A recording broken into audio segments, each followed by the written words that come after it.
BNP chairperson Begum Khaleda জিয়ার সুস্থতা কামনায় সুনামগঞ্জের তাহিরপুরে কোরআন খতম দিয়েছেন ৬০ জন হাফিজ। শুক্রবার বিকেলে উপজেলার বাদাঘাট হাইস্কুল মাঠে কোরআন খতম শেষে গণদোয়ার মাহফিল অনুষ্ঠিত হয়।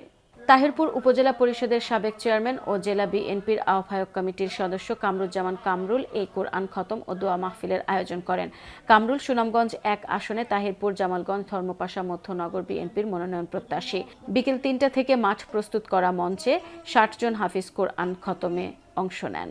কোরআন খতম শেষে বিকেলে অনুষ্ঠিত হয় গণদোয়া। এতে এলাকার হাজারো মানুষ অংশ নেন। স্থানীয় ফৈলানপুর মাদ্রাসার মুহতামিম মাওলানা মোহাম্মদ মঈনুদ্দিন মোনাজাতের আগে সংক্ষিপ্ত বক্তব্য দেন কামরুজ্জামান কামরুল। কামরুল বলেন, বেগম খালেদা জিয়া জীবনভর দেশ ও মানুষের কল্যাণে কাজ করেছেন। তিনি ৩ বারের সাবেক প্রধানমন্ত্রী। তিনি এই দেশ ও দেশের মানুষকে ভালোবাসেন।